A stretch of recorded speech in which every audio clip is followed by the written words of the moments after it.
Hello everyone, Saumya education YouTube channel पर मैं Sunaina ma'am आप सभी का स्वागत करती हूँ। आज स्टूडेंट हम लोग पर्यावरण अध्ययन की क्लास को जो है स्टडी कर रहे हैं और आज हमारा ये दूसरा क्लास है सीटेट की। तो आज हम लोग यहाँ पर आज जानेंगे स्तनधारी सरीसृप कीट और कुछ पक्षी के बारे में। तो आज हम लोग स्टूडेंट ये जानेंगे कि हमारे जो इन्वायरमेंट में है, हमारे जो पर्यावरण में है, बहुत ऐसे जीवधारी हैं जो कि स्तनधारी होते हैं, कुछ रेंगने वाले जीव होते हैं, कुछ कीट होते हैं, कुछ पक्षी होते हैं। ठीक है, तो यहाँ हम जानेंगे कि स्तनधारी जीव यानी कि मैमल्स कहते किसे हैं। तो मैमल्स ऐसे जीव होते हैं जो बच्चे को क्या करते हैं, डायरेक्ट जन्म देते हैं। ठीक है, यानी कि अंडे से जिनका जन्म नहीं होता है, बाय बर्थ होता है, अपने ही समान संतति को ये क्या करते हैं, जन्म देते हैं। तो इसे ही हम क्या कहते हैं, और जो अपने बच्चे को दूध पिलाते हैं उसे ही हम स्तनधारी जीव यानी मैमल्स कहते हैं। ये जो मैमल्स होते हैं इनका जो बॉडी का टेम्परेचर होता है वो इन्वायरमेंट के टेम्परेचर से क्या होता है, चेंज नहीं होता है। इसलिए ऐसे एनिमल्स को हम क्या बोलते हैं, कोल्ड ब्लडेड एनिमल्स कहते हैं। कोल्ड ब्लडेड एनिमल्स जो है कौन है, होते हैं तो सारे स्तनधारी सारे मैमल्स होते हैं। तो अब कोल्ड ब्लडेड एनिमल्स में हम ह्यूमन बींग्स को ले सकते हैं, काव को ले सकते हैं, बफेलो को ले सकते हैं, बर्ड को ले सकते हैं, बैट को ले सकते हैं, व्हेल को, मछली को वगैरह वगैरह हम ले सकते हैं। चलिए आगे बढ़ते हैं। अब हम लोग दूसरा जो अब हम लोग करेंगे, दूसरा कॉन्सेप्ट जानेंगे किसके बारे में, यानी कि रेप्टाइल्स के बारे में। रेप्टाइल्स ऐसे जीव होते हैं जो कि क्या होते हैं, सरक कर चलते हैं, रेंग कर चलते हैं, उसे हम रेप्टाइल्स कहते हैं। रेप्टाइल्स जो होते हैं ये अपने बच्चों को अंडे के द्वारा जो है जन्म देते हैं। ये अपने बच्चे को दूध नहीं पिलाते हैं। ठीक है, ये हवा में सांस लेने वाले रीढ़धारी जंतु होते हैं। साथ ही हम जानेंगे कि ऐसे सरीसृप जंतुओं में से हम सांप, छिपकली, कछुआ, घड़ियाल, मगरमच्छ, टोएटा आदि जो है वो सारे रेप्टाइल्स होते हैं। चलिए अब हम यहाँ स्टूडेंट नेक्स्ट कॉन्सेप्ट जो जानेंगे कि हाँ, ये एक बात जान लीजिए कि जितने भी रेप्टाइल्स होते हैं वो सारे के सारे क्या होते हैं, वार्म ब्लडेड होते हैं। यानी कि ये अपना बॉडी टेम्परेचर इन्वायरमेंट के अकॉर्डिंग क्या करते हैं, चेंज करते हैं। इसलिए जितने भी सरीसृप होते हैं वो सारे क्या होते हैं, वार्म ब्लडेड एनिमल्स होते हैं। चलिए यहाँ तक आप सभी समझ गए। अब यहाँ हम क्या देखेंगे कि ये एनिमल्स जो होते हैं तो मिल्क फीडिंग बच्चे को नहीं कराते हैं। चलिए अब है अगला जो कॉन्सेप्ट देखेंगे वो हम कीट से देखेंगे।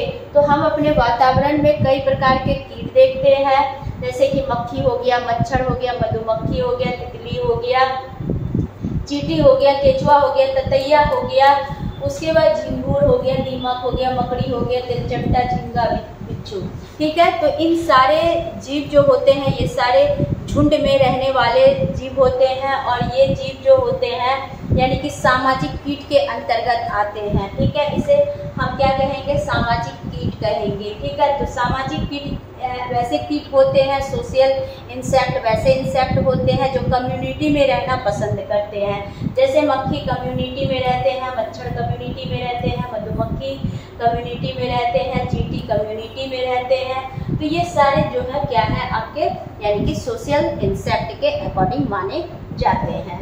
चलिए अब हम लोग अगला जो कॉन्सेप्ट देखेंगे ये कि जितने भी कीट हैं जब ये आपके बॉडी को क्या करते हैं, अगर ये कीट काटते हैं तो इसके मतलब बॉडी से आपके बॉडी में क्या होता है, ये आपके बॉडी में फॉर्मिक अम्ल क्या करते हैं, छोड़ते हैं। और ये फॉर्मिक अम्ल जो होता है बहुत ही जो है मतलब कि जलने वाला होता है, यानी कि इससे आपकी बॉडी में क्या होती है, एक विशेष प्रकार की जलन होती है। तो फॉर्मिक अम्ल को खत्म करने के लिए हम क्या करते हैं, कैल्शियम कार्बोनेट यानी कि चूना पत्थर का क्या लगा लेते हैं, लेप लगा लेते हैं, जिससे कि क्या होता है, चींटी काटने से या मक्खी मच्छर काटने से क्या होता है, आपको थोड़ा रिलीफ मिल जाता है। तो कैल्शियम कार्बोनेट याद रखेंगे। चूना लगा देने से मतलब कि मक्खी मच्छर जो के काटे हुए जो मतलब कि फॉर्मिक अम्ल होते हैं, छोड़े गए फॉर्मिक अम्ल का असर क्या हो जाता है, खत्म हो जाता है।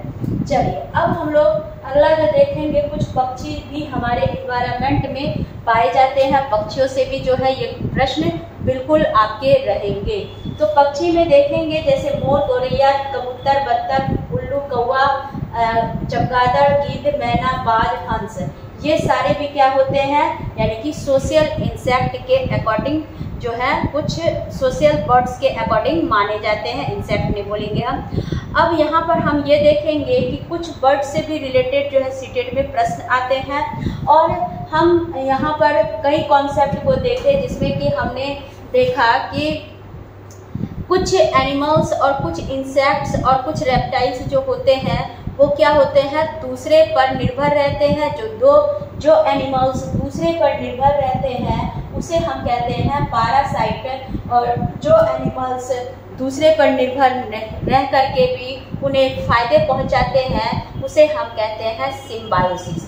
यानी कि परजीवी और सहजीविता की अगर बात कही जाए तो परजीवी जीव वैसे जीव होते हैं जो भोजन और शेल्टर के लिए, यानी फूड और शेल्टर के लिए दूसरे जीवों पर निर्भर रहे, आश्रित रहे, उसे ही हम परजीवी यानी कि पैरासाइट कहते हैं। और वैसे जीव जो दूसरे के शरीर में रह करके उसे ना ही कोई नुकसान दे और क्या दे, फायदा दे, और खुद भी फायदा उठाए उससे, ठीक है। तो वैसे जीव जो होते हैं सहजीवी कहलाते हैं, सिम्बायोसिस कहलाते हैं।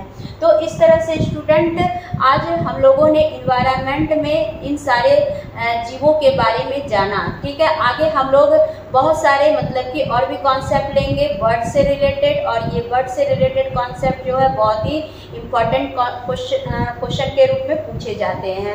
तो चलिए आज हम लोग बस इतना ही देखते हैं। अगले वीडियो में आप बने रहिए, फिर मिलते हैं नेक्स्ट यानी कल अगले वीडियो के साथ। तो मिलते हैं, तब तक के लिए आप सभी से विदा लेते हैं। Bye bye.